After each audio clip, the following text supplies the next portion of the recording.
Welcome students. Previous lecture में हम लोग एल्केन की रिएक्शन देख रहे थे और उसमें हैलोजिनेशन की बात डिस्कस कर रहे थे। तो मैकेनिज्म हैलोजिनेशन का हो गया था और उसमें लास्ट पॉइंट हम लोग रिएक्टिविटी ऑर्डर की बात कर लिए थे।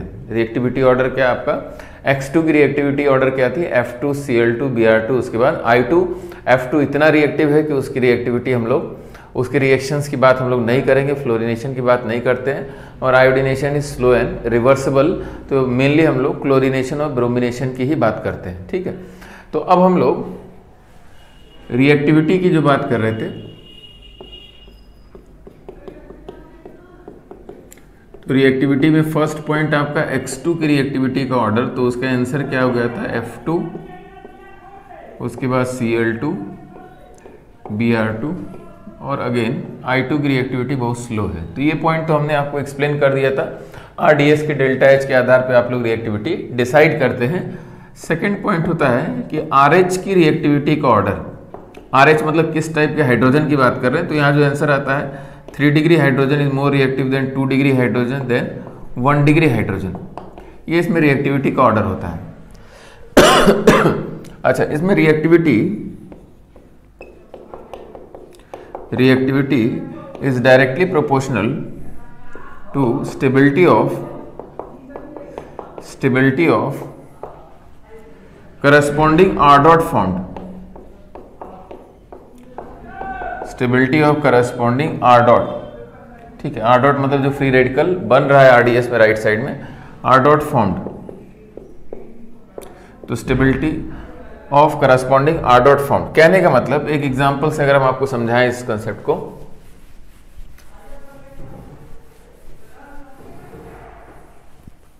Stability of corresponding R dot form मतलब क्या हुआ, जैसे अगर आप CH3H की बात कर दें या CH3 CHHCH3 की बात कर लिया जाए,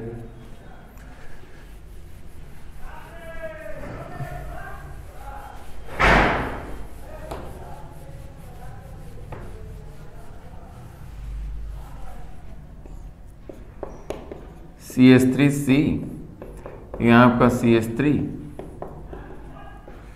तो ये जो कार्बन हाइड्रोजन बॉन्ड है या ये कार्बन क्या है 3 डिग्री कार्बन है, ये आपका क्या है 2 डिग्री कार्बन है और ये क्या है आपका 1 डिग्री कार्बन है। तो जब आप हैलोजिनेशन रिएक्शन कराएंगे, ठीक है, हैलोजिनेशन कराएंगे X2 in presence of H कराएंगे, तो ये वाला बॉन्ड आपका होमोलिटिक टूट जाएगा और जो करस्पॉन्डिंग R डॉट बनेगा वो क्या बनेगा CH3 डॉट बनेगा। रेट डिटरमाइनिंग स्टेप में यहाँ CH3 डॉट बनेगा, यहाँ आपका CH3 CH3 डॉट बन जाएगा।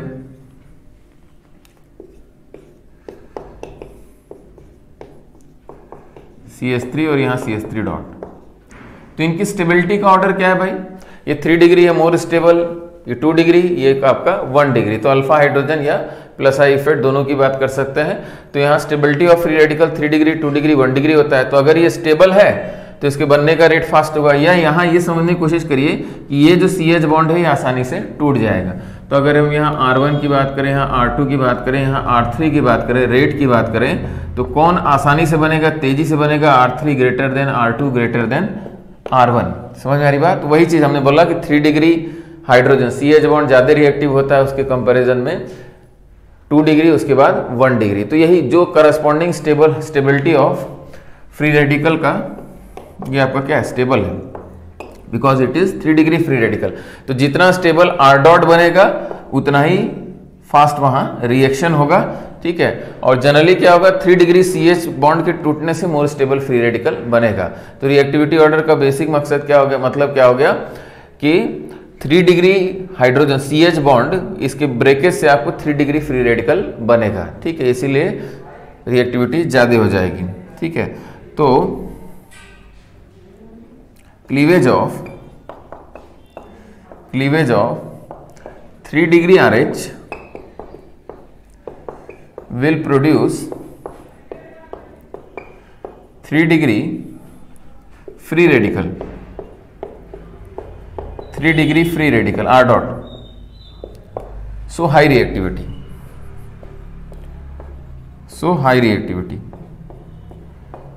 ठीक है, कई प्रकार से आप एक्सप्लेन कर सकते हैं भाई। Bond dissociation energy homolytic cleavage होता है, इसकी बॉन्ड एनर्जी क्या है, कम है। जैसे यहाँ अगर बॉन्ड एनर्जी 1 की बात करें, ये बॉन्ड एनर्जी 2 की बात करें और यहाँ बॉन्ड एनर्जी 3 की बात करें, तो याद होगा आपको कि बॉन्ड एनर्जी होमोलिटिक क्लीवेज से कंपेयर किया जाता है करस्पॉन्डिंग फ्री रेडिकल की स्टेबिलिटी। तो बॉन्ड एनर्जी का ऑर्डर क्या होगा, बॉन्ड एनर्जी तो सबसे ज़्यादा हो जाएगी बॉन्ड एनर्जी 1, बॉन्ड एनर्जी 2, उसके बाद बॉन्ड एनर्जी 3। ठीक है, तो ये आसानी से बॉन्ड टूटेगा क्योंकि ज़्यादा स्टेबल फ्री रेडिकल बन रहा है तो फास्ट रिएक्शन करेगा, तो इसकी बॉन्ड एनर्जी कम है। ठीक है, तो कई तरीके से यानी जनरली जो मोर स्टेबल फ्री रेडिकल है, more stable free radical major product देगा। तो इस बात को भी हम लोग लिख लेते हैं।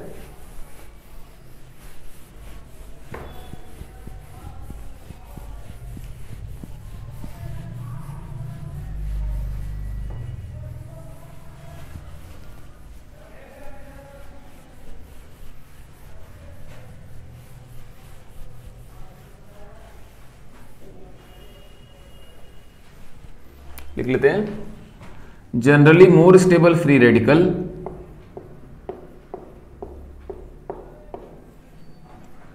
Generally more stable free radical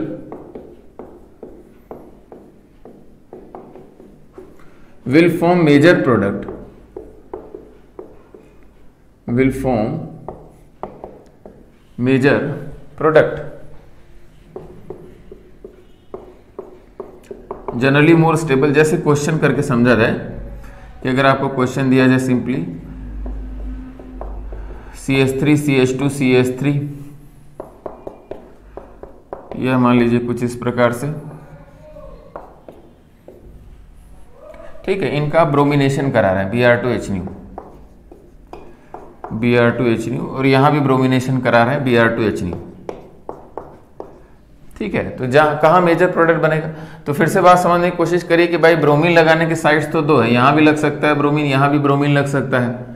ठीक है, लेकिन अब आप मैकेनिज्म समझ चुके हैं, तो जब यहाँ ब्रोमीन लगेगा तो 1 डिग्री फ्री रेडिकल बनेगा और यहाँ ब्रोमीन लगेगा तो 2 डिग्री फ्री रेडिकल बनेगा, जो कि ज़्यादा स्टेबल होगा। तो मेजर प्रोडक्ट आपका यहीं पे बनेगा। ठीक है, तो more stable free radical 2 degree free radical बीच में बनेगा, तो यही आपका क्या हो जाएगा, मेजर प्रोडक्ट हो जाएगा। तो वही स्टेटमेंट लिखा, generally more stable free radical major product. तो आपके पास ऑप्शन है दोनों जगह बनाने का, पॉसिबिलिटी में दोनों बनेगा, लेकिन मेजर प्रोडक्ट आपका 2 डिग्री फ्री रेडिकल। यहाँ भी देखिए, यहाँ भी फ्री रेडिकल्स की बात करें तो यहाँ 1 डिग्री फ्री रेडिकल बनेगा, यहाँ 2 डिग्री बनेगा, 2 डिग्री, जबकि यहाँ पे जो हाइड्रोजन है उसको अगर आप होमोलिटिक क्लीवेज कराएंगे तो यहाँ जो डॉट आएगा वो क्या आएगा, 3 डिग्री फ्री रेडिकल बनेगा। समझ में आ रही बात? तो इसका मतलब कौन सा हाइड्रोजन टूटेगा, जिससे टूटने से 3 डिग्री फ्री रेडिकल बने। तो इसका मतलब इसको अगर हम लिखें तो आपका बॉन्ड यहाँ टूटेगा, यहाँ हाइड्रोजन ये बन जाएगा which is 3 degree free radical, और ब्रोमीन फाइनली यहाँ जुड़ जाएगा, और यही आपका क्या होगा, मेजर प्रोडक्ट होगा। ठीक है, तो प्रोडक्ट बनाना बड़ा आसान है। मेजर प्रोडक्ट की बात करें तो जो सबसे स्टेबल फ्री रेडिकल बनेगा जहाँ पे, वहाँ आप मेजर प्रोडक्ट की बात करेंगे। ठीक है, ये भी मेरे ख्याल से आपको क्लियर हो गया।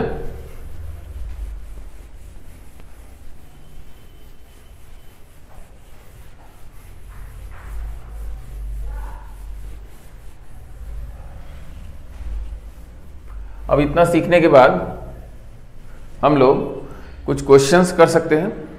क्वेश्चंस की बात करें तो अगर आपसे कोई बोले कि कन्वर्ट मीथेन टू इथेन या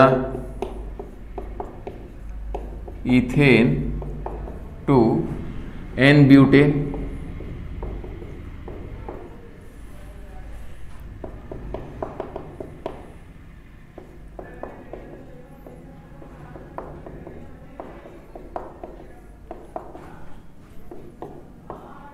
इस टाइप के कंपाउंड्स में कन्वर्ट करना है। ठीक है, तो जैसे एक कन्वर्जन बताएंगे आपको बाकी सब समझ में आ जाएगा।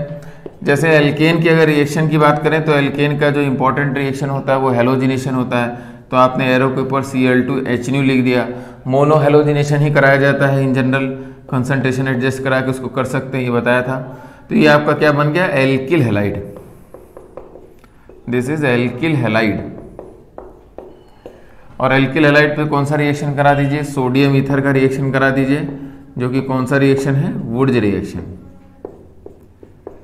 Wurtz reaction. तो एल्किल हैलाइड पे वुड्स रिएक्शन कर दिया तो दोनों सिमेट्रिकल हाफ, दोनों क्या हो जाएंगे, आर आर को आपने कंबाइन करा दिया, इथेन बन गया। तो बहुत सिंपल रिएक्शन है। पहला रिएक्शन आपने क्या कराया, हैलोजिनेशन, और दूसरा रिएक्शन क्या करा दिया, वुड्स रिएक्शन करा दिया। ठीक है, उसी प्रकार से अगर सेकंड रिएक्शन देखा जाए, इथेन, फिर से आप देखिए ध्यान से कि 2 कार्बन 4 कार्बन में कन्वर्ट हो रहा है, तो ऑब्वियस ही बात है, पहला स्टेप हम हैलोजिनेशन, सपोज यहाँ Br2HNU की बात कर दिया, दोनों साइड एक ही जैसी हैं, प्रोडक्ट कहीं से बना लीजिए, तो CH3CH2Br, और आप इसका वुड्स रिएक्शन फिर से करा दीजिए, सोडियम ईथर, तो क्या बन जाएगा, 1 2 3 4, ये आपका क्या बन गया, एन ब्यूटेन। हाइड्रोजन वगैरह फिल कर लीजिएगा। ठीक है, तो मेरे ख्याल से इसको समझने में कोई दिक्कत है नहीं। आप लास्ट वाला देखिए,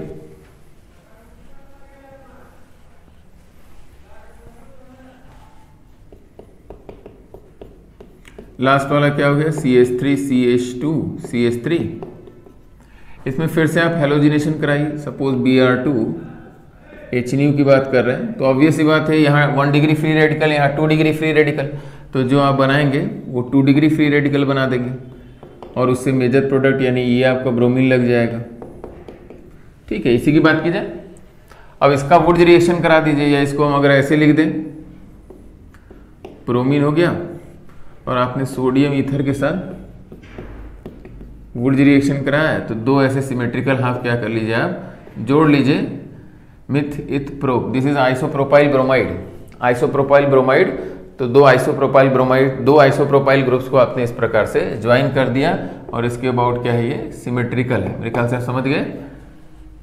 ठीक है, तो लास्ट रिएक्शन क्या हो गया, वुड्स रिएक्शन, और पहला रिएक्शन हैलोजिनेशन करा के मोर स्टेबल फ्री रेडिकल से मेजर प्रोडक्ट बनाया। ठीक है, तो दिस इज हैलोजिनेशन,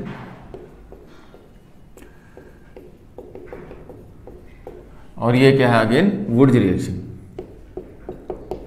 ठीक है, तो एक बार आप समझ गए तो किस सीक्वेंस में चीजों को अप्लाई करना है, ये भी आप कर ले जाएंगे। तो इन क्वेश्चंस को अपने से लिख के भाई प्रैक्टिस कर लीजिएगा। ठीक है, क्योंकि हम तो तुरंत बता दे रहे हैं, ये आपके लिए है कि भाई सोचें, रिएक्शंस को याद करें, फिर किस सीक्वेंस में अप्लाई किया जाए, कार्बन का नंबर कैसे बढ़ाया जाए। ठीक है, ये सारी बातों को आप सोचेंगे।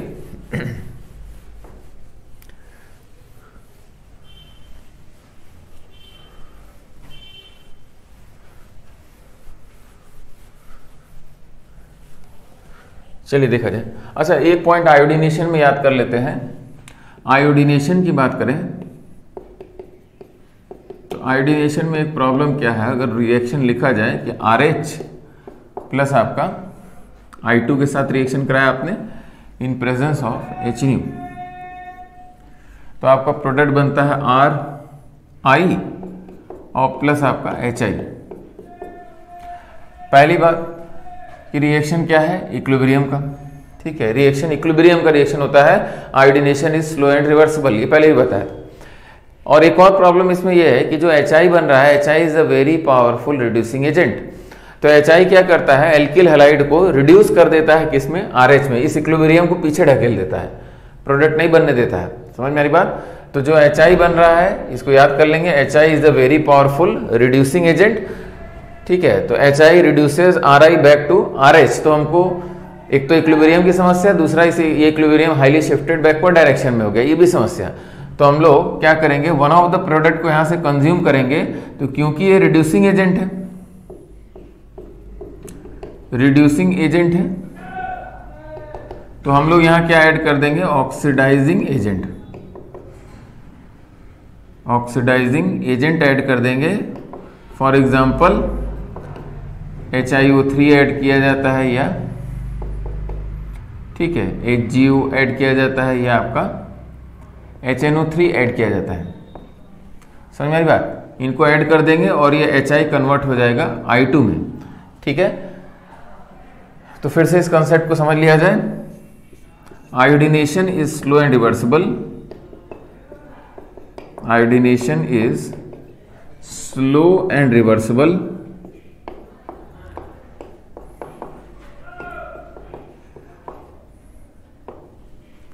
and HI formed is a powerful reducing agent. Powerful reducing agent which reduces Ri back to RH, which reduces Ri back to RH. तो एक समस्या होगी, Ri RH में बैकवर्ड रिड्यूस हो जाता है, ठीक है. So we have to add oxidising agents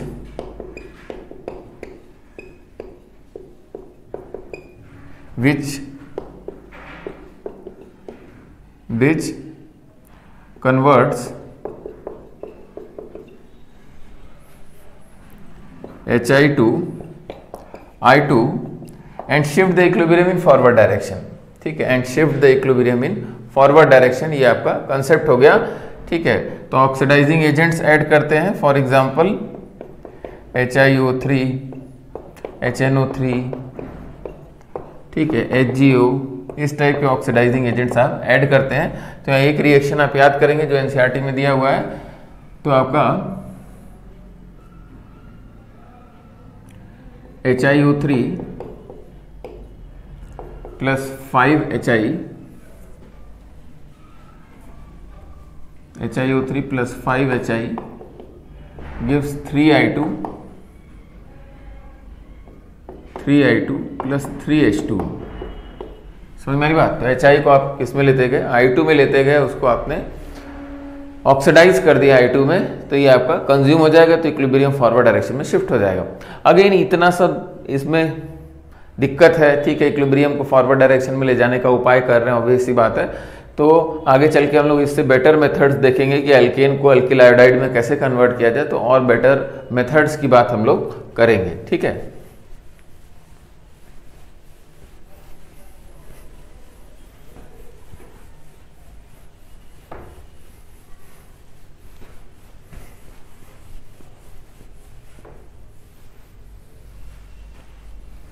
अच्छा, इसके अलावा जो हमने बोला था कुछ याद करने वाले छोटे छोटे एक एक लाइन के रिएक्शंस हैं, ठीक है. अब उनको आप एनसीईआरटी से देख के उसका नोट्स बना लीजिएगा. फिजिकल प्रॉपर्टीज हमने डिस्कस किया था, उसको आप देख चुके होंगे. तो बाकी एक एक लाइन के रिएक्शंस हैं, कैटलिस्ट हैं, आप उनको नोट्स बना लीजिएगा. आधा पन्ना एक पन्ना लगेगा, ठीक है. तो उसको नोट्स बना के अच्छे से याद कर लीजिएगा. उसमें कुछ विशेष बताने का नहीं है. तो हम लोग आगे बढ़ते हैं थोड़ा सा, ठीक है. तो हम लोग एल्कीन की बात करते हैं. एल्कीन, इसका एक नाम होता है ओलिफिन. ओलिफिन मतलब ऑयल फॉर्मिंग, ठीक है. फॉर्मूला क्या हो जाएगा, CnH2n का जनरल फॉर्मूला हो जाएगा. और पहला पॉइंट इसमें मेथड ऑफ प्रिपरेशन का पढ़ते हैं. Method of preparation, method of preparation में सबसे पहला point partial hydrogenation of alkyne. Partial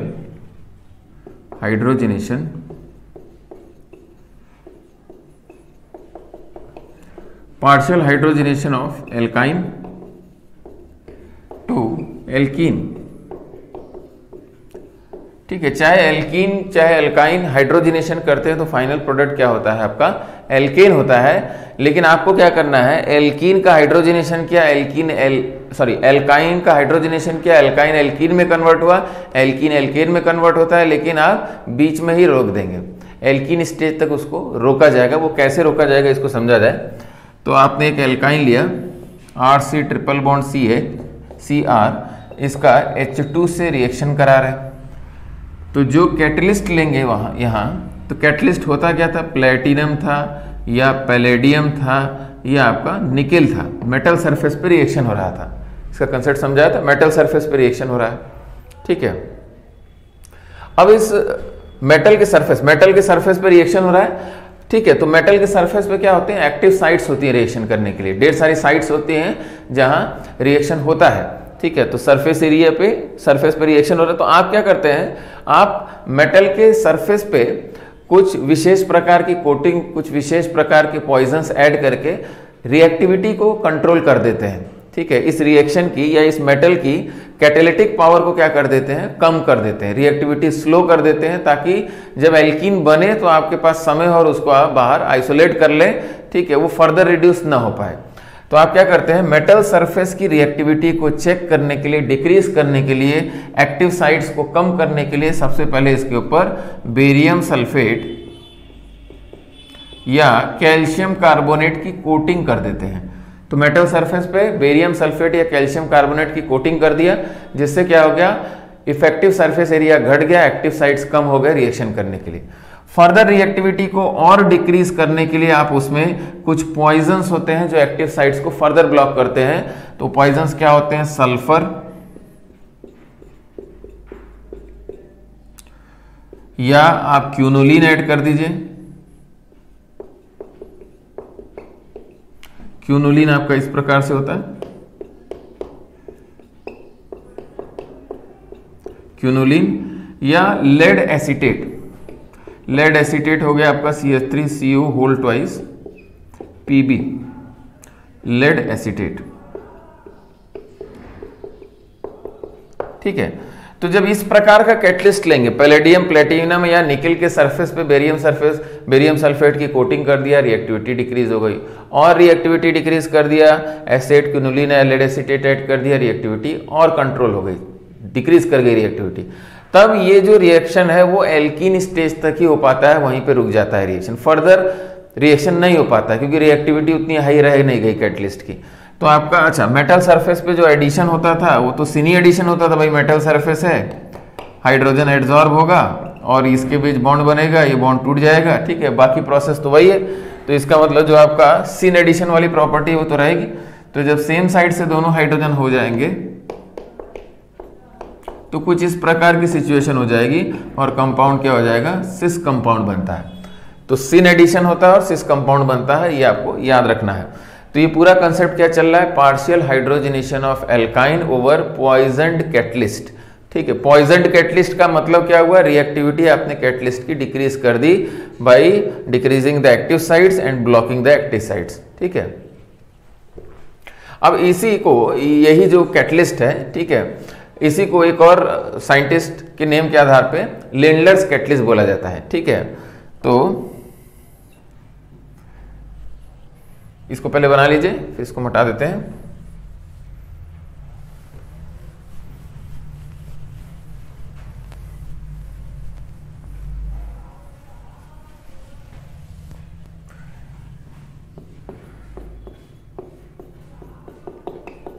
reactivity of catalyst is decreased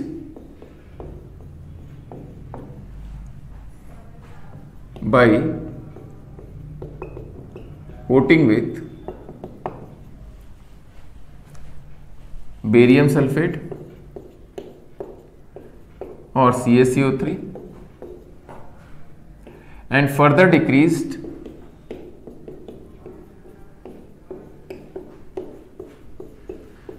by adding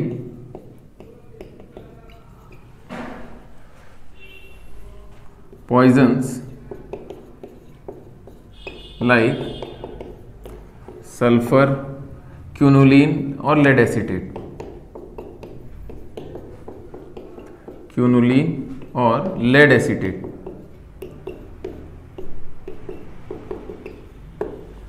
ठीक है। और इसी कैटलिस्ट को जो साइंटिस्ट ने डिस्कवर किया उसके आधार पे लिंडलर्स कैटलिस्ट नाम दिया जाता है, ठीक है। तो also called as Lindlar's catalyst, poison catalyst, ठीक है,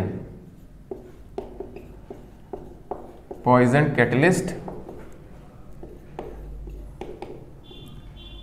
here is poison catalyst is called Lindlar's catalyst,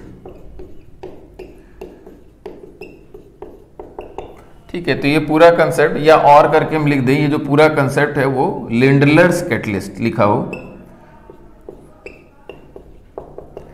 तो भी वही बात है, ठीक है। या तो एरो के ऊपर सिंपली लिंडलर्स कैटलिस्ट लिख दे, तो लिंडलर्स कैटलिस्ट मतलब भी वही होता है, ठीक है। पैलेडियम प्लस BaSO4 प्लस आपका क्यूनोलिन सल्फर या लेड एसीटेट कुछ भी इसमें कर दिया, तो सेम कंसेप्ट आपका क्या है, लिंडलर्स कैटलिस्ट का कंसेप्ट है, ठीक है। तो poison catalyst is called as Lindlar's catalyst. तो या तो आपके पास ऐसे लिखा हो या सीधे सीधे लिंडलर्स कैटलिस्ट लिख दे, तो वो क्या करेगा, रिएक्टिविटी को डिक्रीज कर देगा।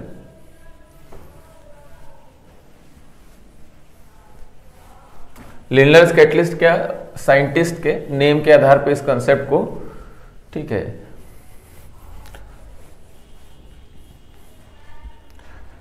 तो लिंडलर्स ने ये कंसेप्ट इस्तेमाल किया, तो उनके नाम के आधार पर इसको लिंडलर्स कैटलिस्ट बोल दिया गया। अब दूसरा जो तरीका होता है रिडक्शन बाय सोडियम और लिथियम इन लिक्विड अमोनिया या C2H5OH भी कहीं कहीं लिखा रहता है, या दोनों का कॉम्बिनेशन लिखा रहता है, ठीक है। C2H5OH या दोनों का कॉम्बिनेशन। तो क्या है जरा देखा जाए, RC ट्रिपल बॉन्ड। अब यहाँ भी कुछ पॉइंट्स याद रखेंगे हम लोग, अभी खाली हम लोग कंडीशन पहचान रहे हैं।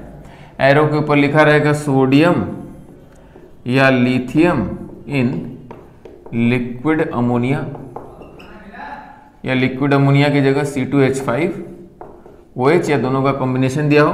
तो यहां आपको करना क्या है, यहां आपका H हो गया, H हो गया, यानी दोनों हाइड्रोजन का क्या हुआ, अपोजिट दिख रहे हैं। एंटी एडिशन ऑफ 2 हाइड्रोजन, यानी हमारा कंपाउंड क्या बनता है, ट्रांस कंपाउंड बनता है। कंपाउंड हमारा ट्रांस बना, और फाइनली लिख सकते हैं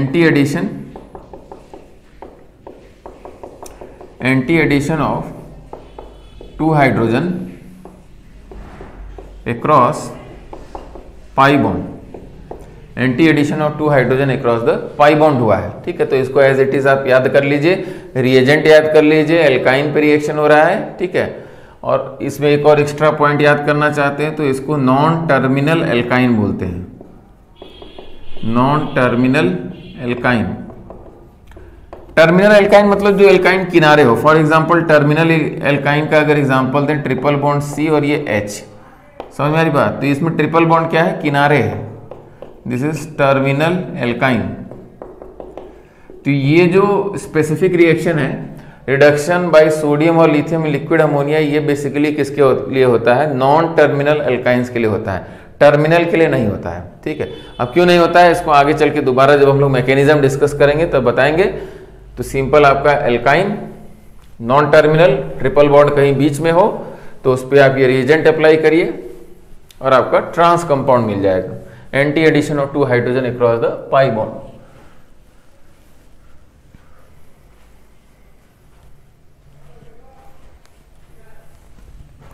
थर्ड जो रिएक्शन हुआ, थर्ड रिएक्शन होता है डिहाइड्रो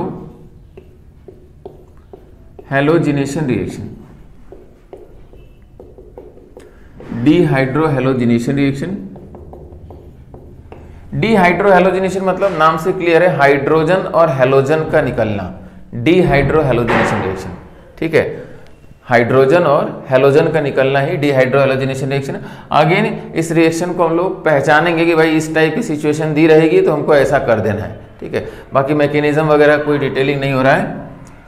तो अगर आपको हैलोजन की बात करें, यहाँ हैलोजन हो गया, यहाँ हमने हाइड्रोजन बना दिया इस टाइप का, ये हमने RX को रिप्रेजेंट किया है, RX मतलब एल्किल हैलाइड, एल्किल हैलाइड का रिएक्शन करा रहे हैं।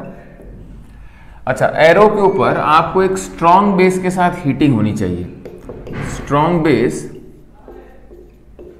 इसके साथ आप हीट कर रहे हैं, समझ में आ रही बात। तो एल्किल हैलाइड को स्ट्रॉन्ग बेस के साथ हीट कर रहे हैं तो ये रिएक्शन होता है डिहाइड्रो हैलोजिनेशन रिएक्शन।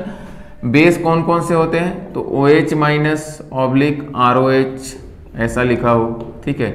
इसको कहते हैं अल्कली, अल्कली मतलब NaOH KOH इस टाइप के बेस, उनको डिजोल्व किया है अल्कोहल में, ठीक है। तो अल्कली डिजोल्व इन अल्कोहल, तो इसको बोलते हैं एल्कोहलिक अल्कली, एल्कोहलिक अल्कली, ठीक है। या आपको लिखा हो RO माइनस Na+ या K+ oblique ROH। RO minus को बोला जाता है अल्कोक्साइड आयन। देखिए अल्कोहल जो होते हैं एलिफेटिक अल्कोहल्स वो क्या होते हैं, कमजोर एसिड्स होते हैं। ROH are weak acids. तो RO माइनस कैसा बेस है, वेरी स्ट्रॉन्ग बेस। तो यानी ये बेसिकली किसकी बात हो रही है, अल्कोक्साइड आयन की, अल्कोक्साइड आयन। या दूसरा जो होता है आपका NaNH2 सोडामाइड, सोडामाइड। ये सभी तीनों क्या है, वेरी स्ट्रॉन्ग बेस है। ठीक है, तो जनरली यही एरो पे 99% चांस है कि रहता है। तो एल्किल हैलाइड एरो के ऊपर स्ट्रॉन्ग बेस और इनके साथ आप क्या कर रहे हैं, हीट कर रहे हैं, तब रिएक्शन होगा क्या, डिहाइड्रो हैलोजिनेशन रिएक्शन। कैसे होगा उसको अगर हम यहां बना दें, ठीक है, ये आपका हाइड्रोजन हो गया। होगा क्या, ये जो बेस है suppose OH minus base, base क्या करता है, हैलोजन जिस कार्बन से अटैच है अगर हम उसको अल्फा कार्बन बोल दें, या हाइपर कंजुगेशन वाला अल्फा बीटा नहीं है, समझ में आ रही बात। तो हैलोजन जिस कार्बन से अटैच है उसको अल्फा बोल दिया, उसके बगल वाले को बीटा बोल दिया, तो बीटा पोजीशन से जो हाइड्रोजन है वो निकलने लगता है। तो बीटा पोजीशन से हाइड्रोजन निकलने लगता है, कौन निकालता है उसको, बेस निकालता है। तो इसको ये H+ के रूप में खींचने लगता है, तो ये इसको अप्रोच करता है और इसका बॉन्ड टूटने लगता है। तो ये ऑब्वियस सी बात है, अपना इलेक्ट्रॉन क्लाउड ड्रॉप करके चला जाता है। ठीक है, जाने लगता है ऐसा बोला जाए। तो ये अपना हाइड्रोजन यहाँ इलेक्ट्रॉन क्लाउड ड्रॉप करने लगा। तो जैसे ही यहाँ इलेक्ट्रॉन क्लाउड ड्रॉप करने लगता है यहाँ निगेटिव चार्ज डेंसिटी आने लगती है, और बगल में यहाँ हैलोजन जिस कार्बन से अटैच है वहाँ पॉजिटिव चार्ज डेंसिटी है। तो ये negative charge density positive charge density के साथ बॉन्ड फॉर्मेशन करने लगती है। लेकिन तब आपको हैलोजन को X- के फॉर्म में यहाँ से निकालना पड़ेगा, तभी वैकेंट ऑर्बिटल यहाँ क्रिएट होगा। तो साथ ही साथ ये हैलोजन का भी बॉन्ड टूटने लगता है। तो ये हैलोजन का बॉन्ड टूटा मतलब X- के फॉर्म में जाएगा, मतलब वहाँ वैकेंट ऑर्बिटल क्रिएट करेगा। हाइड्रोजन का बॉन्ड टूटा मतलब वो H+ के रूप में जा रहा है, वहाँ फील्ड ऑर्बिटल क्रिएट होगा, और इसका फील्ड ऑर्बिटल उसके वैकेंट ऑर्बिटल के साथ बॉन्ड बना लेगा जो कि पाई बॉन्ड के रूप में आपको आएगा। तो यहाँ पाई बॉन्ड का फॉर्मेशन हो जाता है। ठीक है, यानी फाइनली क्या हो गया, फाइनली यहाँ पे आपका डबल बॉन्ड का फॉर्मेशन हो गया। ठीक है, फाइनली आपका यहाँ डबल बॉन्ड का फॉर्मेशन हो गया। और कौन कौन बाहर निकल गया, ये H2O बाहर निकला और प्लस ये X के फॉर्म में बाहर निकला। तो हाइड्रोजन और हैलोजन चले गए और बीच में डबल बॉन्ड आ गया, तो इसी को बोलते हैं डिहाइड्रो हैलोजिनेशन रिएक्शन। क्योंकि हाइड्रोजन बीटा पोजीशन to से जाता है इसीलिए इस रिएक्शन का एक और नाम बीटा एलिमिनेशन रिएक्शन होता है। ठीक है, तो as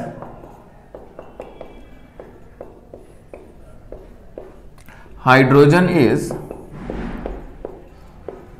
removed from beta position, so also called as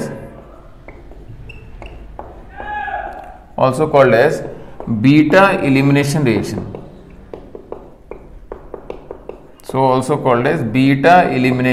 reaction, तो इसका एक और नाम क्या हो गया, बीटा एलिमिनेशन रिएक्शन हो गया। ठीक है, तो इसको एज इट इज अभी इतना ही समझते हुए याद कर लीजिए।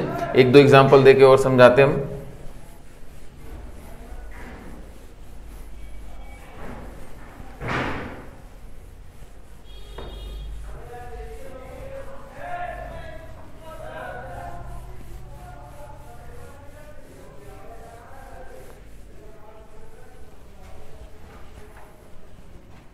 जैसे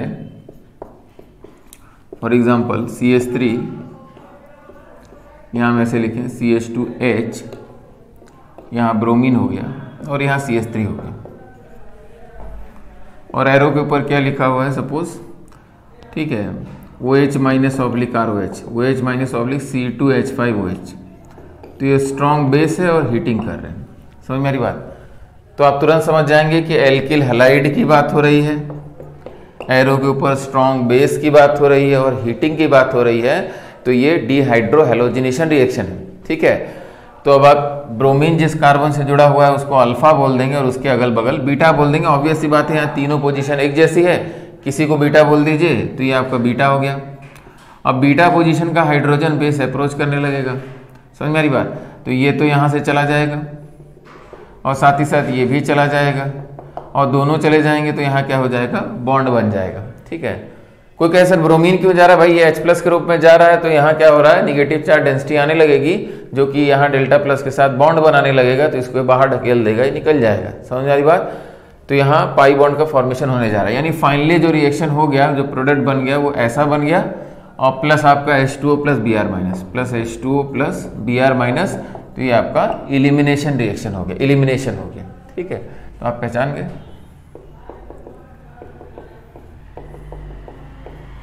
एलिमिनेशन रिएक्शन। अच्छा, इसमें एक और बात, जो रिएक्टिविटी होती है वो डायरेक्टली प्रोपोर्शनल होती है स्टेबिलिटी ऑफ एल्कीन फॉर्म्ड के। ठीक है, तो reactivity is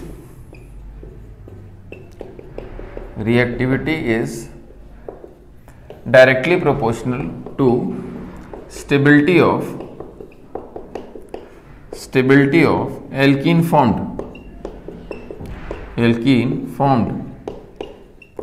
reactivity is directly proportional to stability of alkene formed. तो इसको एक क्वेश्चन करके हम समझाते हैं।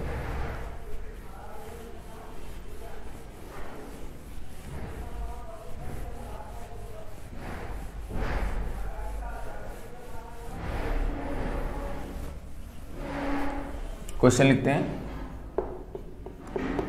Arrange in decreasing rate of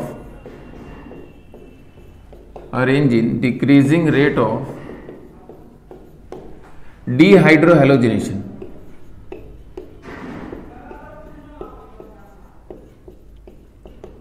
Arrange in decreasing rate of dehydrohalogenation.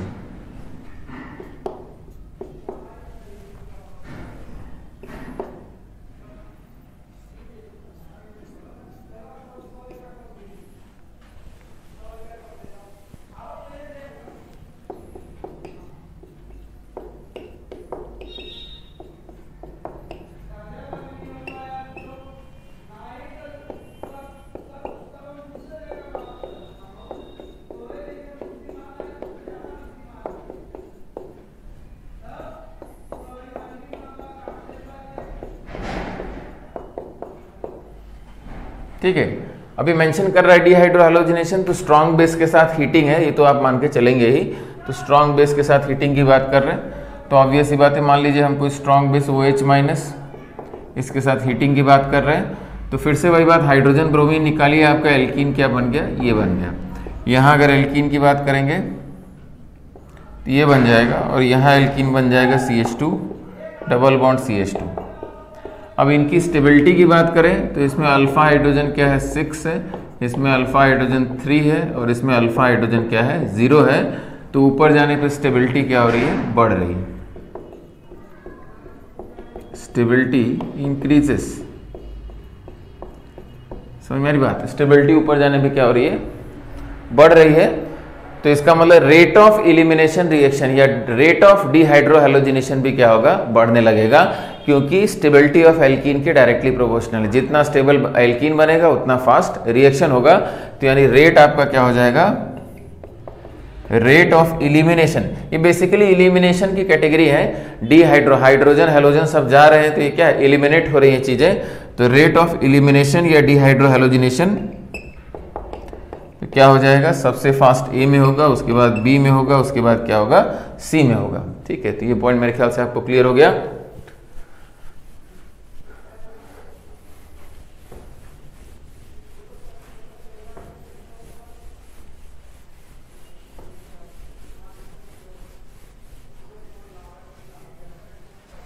एक और क्वेश्चन कर लेते हैं, सिंपल क्वेश्चन, बस कंसेप्ट को समझने के लिए कर रहे हैं हम लोग।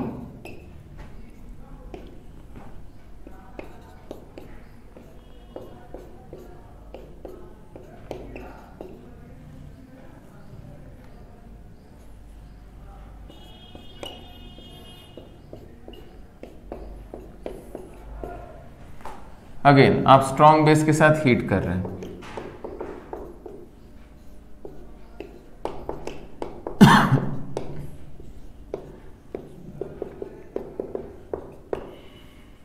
ठीक है, और एलिमिनेशन रिएक्शन की बात हो रही है। तो फिर से वही बात, यहां अगर बात करें ध्यान से, तो आप जो यहाँ एल्कीन बनाएंगे, एक बात तो पहले ये सोच लिया जाए कि हाइड्रोजन आप कहाँ से निकालने वाले हैं। ठीक है, यहाँ आपका ब्रोमीन हो गया, ये आपकी अल्फा पोजीशन हो गई, और बीटा पोजीशन ऊपर भी है, बीटा डैश नाम दे दिया, और नीचे भी बीटा है। समझ में आ रही बात? तो हाइड्रोजन तो दोनों जगह है, यहाँ भी हाइड्रोजन है, यहाँ भी हाइड्रोजन है। कौन सा हाइड्रोजन निकाला जाए, बीटा वाला कि बीटा डैश वाला? तो बीटा वाला हाइड्रोजन निकलेगा, बीटा डैश वाला हाइड्रोजन नहीं निकलेगा। कई कंसेप्ट से समझा सकते हैं कि यहाँ से हाइड्रोजन निकलना, यहाँ से ब्रोमीन निकलना, तो यहाँ डबल बॉन्ड आ जाएगा। ठीक है, और साइक्लिक सिस्टम में 2 डबल बॉन्ड लगातार, मतलब इस कार्बन का हाइब्रिडाइजेशन क्या हो जाएगा, sp2 हाइब्रिडाइजेशन हो जाएगा।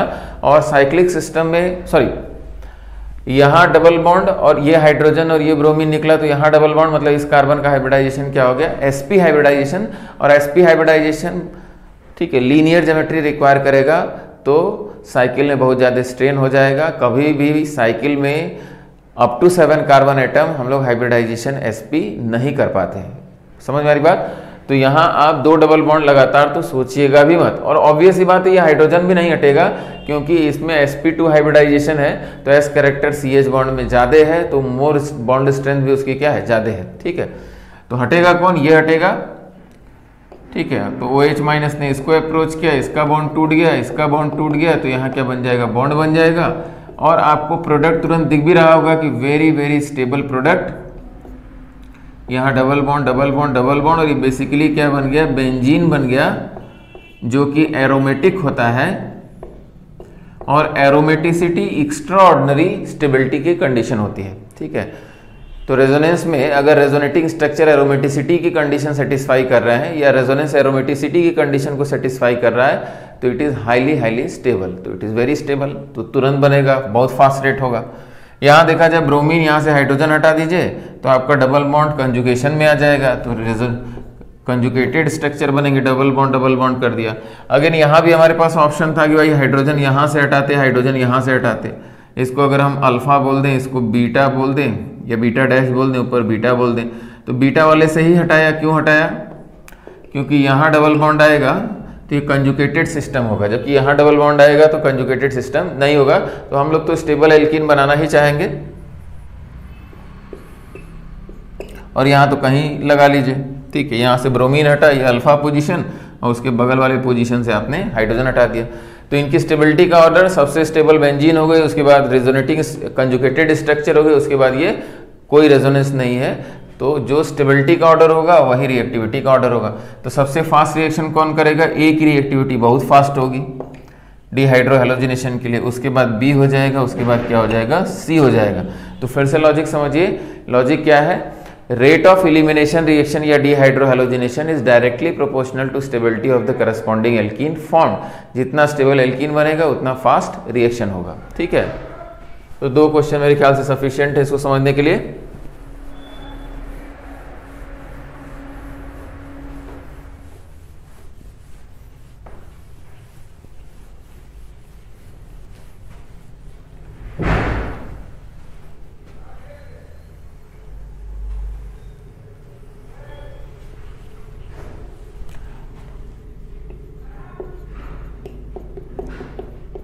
reactivity of Rx for elimination। तो एक तो हमने आपको ये समझा दिया कि भाई जो रिएक्टिविटी ऑर्डर होगा वो क्या होगा, directly proportional to stability of alkene formed. तो उसमें भी अगर आप डिग्री की बात करें तो 3 डिग्री Rx ज़्यादा रिएक्टिव होता है, उसके बाद 2 डिग्री Rx, और उसके बाद 3 डिग्री Rx। जो पहला एग्जाम्पल लिखा था उससे ही आपको ये क्लियर हो जाएगा कि जब Rx क्या होगा, जब Rx 3 डिग्री होगा तो ज़्यादा स्टेबल एल्कीन बन रहा था। तो ये पॉइंट अलग से एक्सप्लेन करने की जरूरत मेरे ख्याल से नहीं है। ठीक है, तो जब Rx 3 डिग्री होगा तो ज़्यादा स्टेबल एल्कीन, ज़्यादा अल्फा हाइड्रोजन उसमें दिख रहा था, उसके बाद 2 डिग्री, उसके बाद 1 डिग्री। ठीक है, पहले एग्जाम्पल से समझ जाइएगा जो क्वेश्चन कराया था।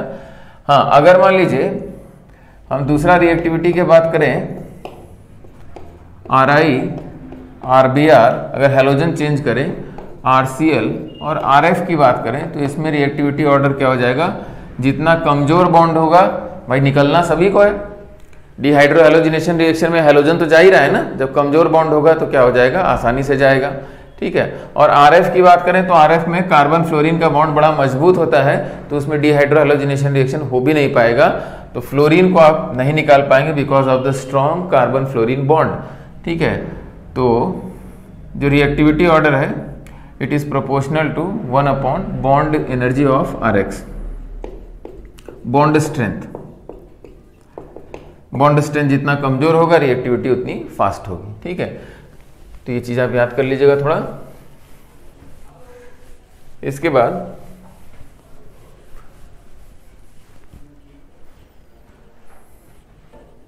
फोर्थ रिएक्शन देखा जाए। Fourth reaction dehydration of alcohol, dehydration of alcohol. तो फिर से एक एग्जांपल लेके समझाएं।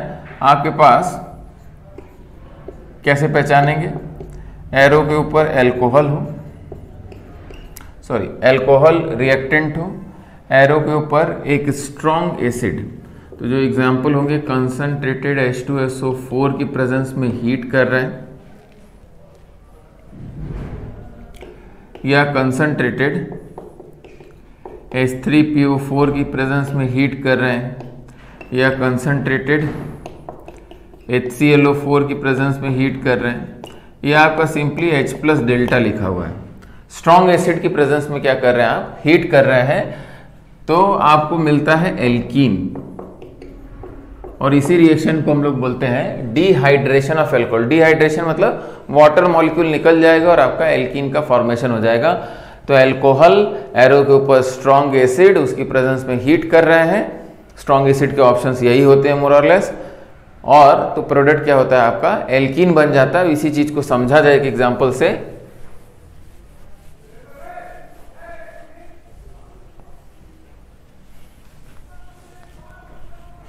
For example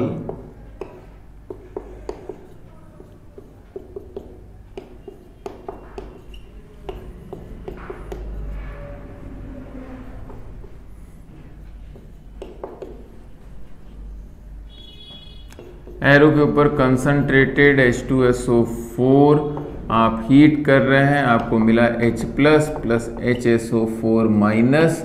HSO4 minus conjugate base है किसका, H2SO4 का। तो H+ क्या करेगा, H+ यहां आएगा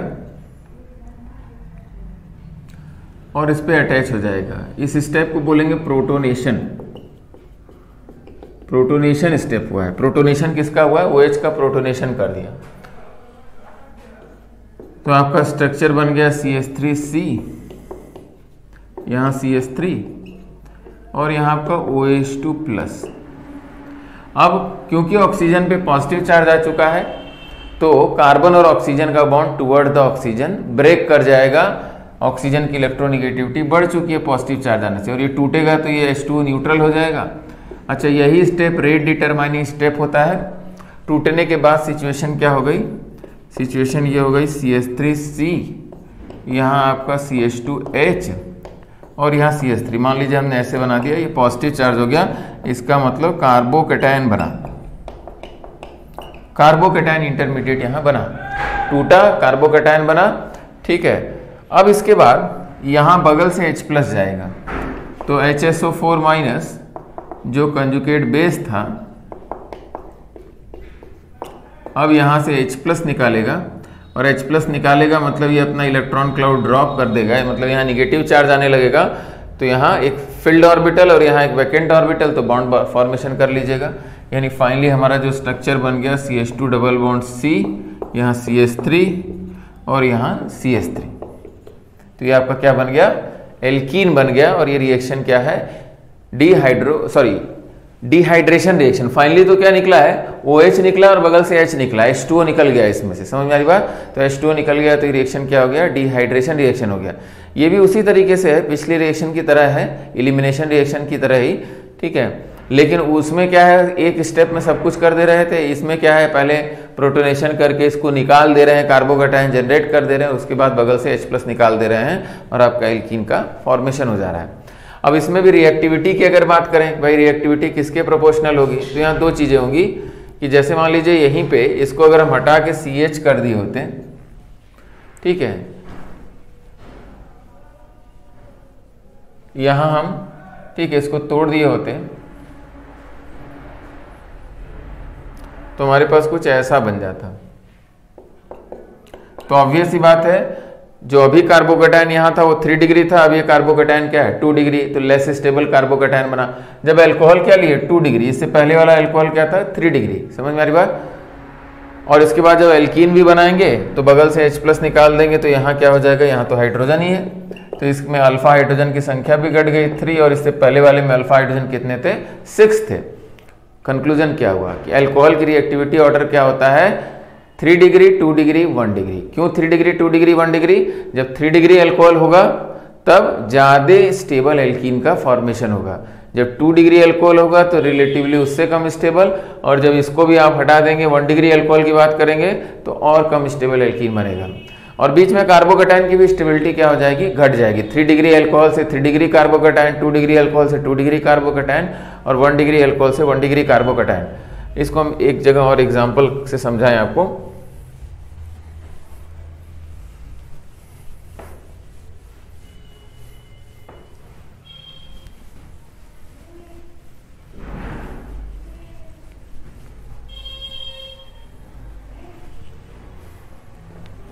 जैसे एक एग्जांपल से समझाएं हम आपको फिर से।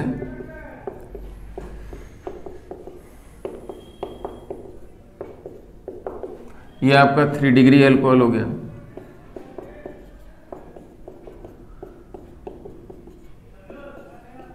ये आपका क्या हो गया 2 डिग्री अल्कोहल हो गया, और ये आपका 1 डिग्री अल्कोहल हो गया। ठीक है, तो जब आप मैकेनिज्म लिखेंगे कंसंट्रेटेड H2SO4 की प्रेजेंस में आप क्या कर रहे हैं, हीट कर रहे हैं, तो यहाँ जो एल्कीन बनेगा ये बनेगा, यहाँ एल्कीन आपका बनेगा इस प्रकार से, और यहाँ आपका एल्कीन बनेगा ये। समझ में आ रही बात। तो सबसे स्टेबल एल्कीन कौन है, ये है, फिर उसके बाद ये है, फिर उसके बाद ये है। तो rate is directly proportional to stability of the alkene formed.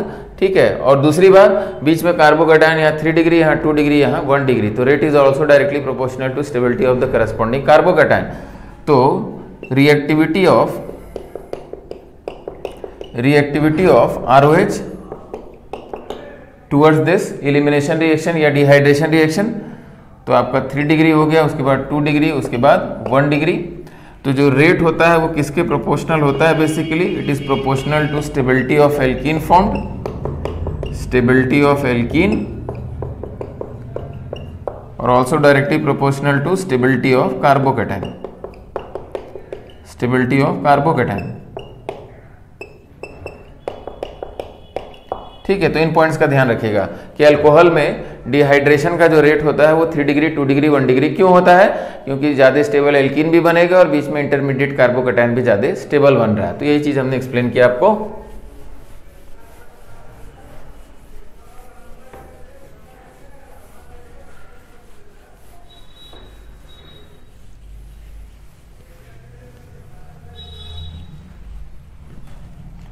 पांचवा जो रिएक्शन होता है डीहैलोजिनेशन रिएक्शन। डीहैलोजिनेशन रिएक्शन,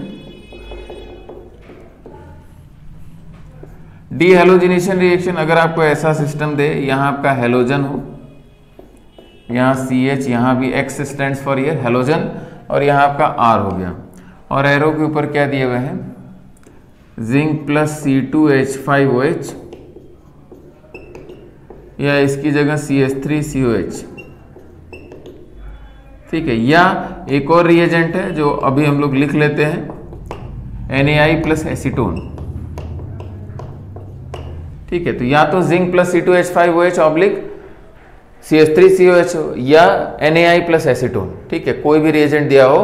तो डीहैलोजिनेशन रिएक्शन कराना मतलब यहां से भी आप हैलोजन हटा दीजिए, यहां से भी हैलोजन हटा दीजिए, और दोनों हैलोजन हट जाएंगे तो यहाँ डबल बॉन्ड बना लीजिए। ठीक है, बस इतना ही इसको याद रखिए।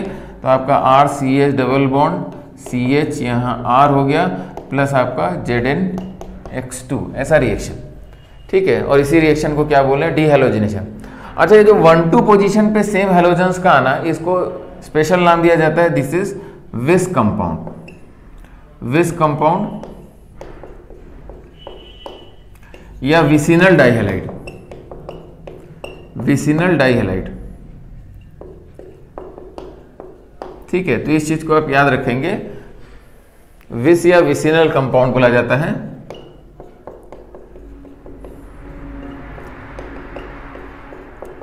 विस या विसिनल डाइहैलाइड, ठीक है, 1-2 पोजीशन पे रिलेटिवली अगल बगल।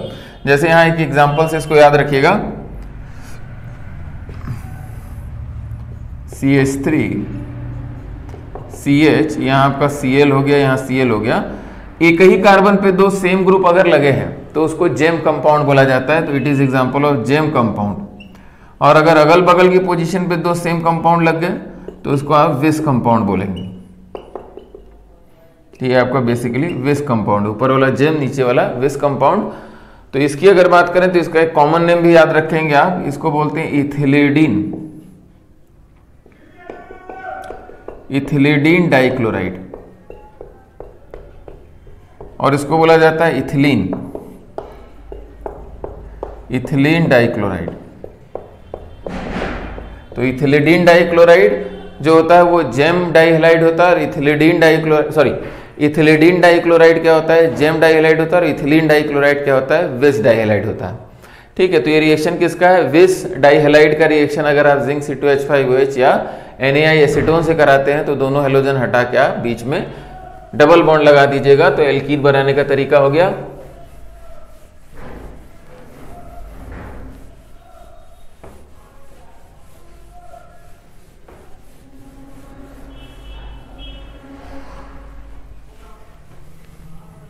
सिक्स्थ लास्ट इसमें reaction Kolbe's reaction, Kolbe electrolysis of dicarboxylic acid, of dicarboxylic acid. तो जो डाई कार्बोक्सिलिक एसिड यहां लिया जाता है, एक ही एग्जांपल इसमें याद करना है, तो CH2 यहां आपका C double bond O minus Na plus या K प्लस ले लीजिए, C double bond O minus Na plus. ठीक है, तो ये बेसिकली सक्सिनिक एसिड का सॉल्ट होता है, तो इसको सोडियम सक्सिनेट बोलते हैं, सोडियम सक्सिनेट, सक्सिनिक एसिड का सॉल्ट है। इसकी अगर आप इलेक्ट्रोलिसिस करेंगे तो आपको एनोड पे इथिलीन मिलता है, इथिलीन एट एनोड इथिलीन मिलता है। ठीक है, कैसे मिलता है, इसके मैकेनिज्म को अगर समझा जाए, पहली बात तो यहां समझा जाए ये सोडियम सक्सिनेट कैसे नाम दिया है। तो कुछ एसिड्स की अगर बात करें या डायरेक्ट यहीं पे अगर बात किया जाए एक ही एसिड की, तो जो करस्पॉन्डिंग एसिड होता है वो CH2COOH और यहाँ आपका CH2COOH, और इसको बोलते हैं सक्सिनिक एसिड, सक्सिनिक एसिड। ठीक है, और ये सक्सिनिक एसिड का सॉल्ट है, तो इसको हमने क्या नाम दिया, सोडियम सक्सिनेट। जैसे sodium acetate, sodium benzoate, benzoic acid के सॉल्ट को बोला, तो उसी प्रकार से सोडियम सक्सिनेट हो गया। ठीक है,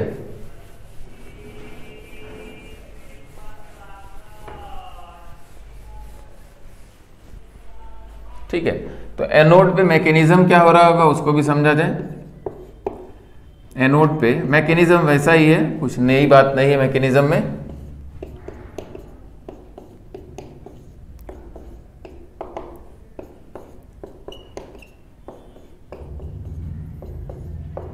ठीक है, ये दोनों ही इलेक्ट्रॉन आप एनोड पे ऑक्सीडेशन की बात कर रहे हैं, तो C double bond O dot और यहां भी C double bond O dot. अब यहां बॉन्ड्स का होमोलिटी क्लीवेज करा देंगे, यहां भी कार्बन कार्बन बॉन्ड्स का होमोलिटी क्लीवेज करा देंगे, यानी यहां से CO2 यहां से CO2 रिलीज हो जाएगा। ठीक है, तो -2 CO2 और आप CH2 और CH2 यहाँ भी डॉट, यहाँ भी डॉट, मतलब 7 इलेक्ट्रॉन सेंटर आपस में बॉन्ड फॉर्मेशन कर लीजिए, यानी बेसिकली आपको CH2 डबल बॉन्ड CH2 मिल गया कहाँ, एनोड पे। ठीक है, तो इसमें मेरे ख्याल से समझने में कोई समस्या नहीं है। सेम रिएक्शन कोल्बेज इलेक्ट्रोलिसिस का मैकेनिज्म हम लोग डिस्कस कर चुके हैं। ठीक है, चलिए यहाँ तक तो मेथड ऑफ प्रिपरेशन हो गए। नेक्स्ट क्लास से हम लोग केमिकल प्रॉपर्टीज थोड़ा सा जल्दी से इसको डिस्कस करेंगे। ठीक है, केमिकल प्रॉपर्टीज काफ़ी इंपॉर्टेंट है एल्कीन की, तो नेक्स्ट क्लास में हम लोग इसको डिस्कस कर लेंगे। ठीक, थैंक यू।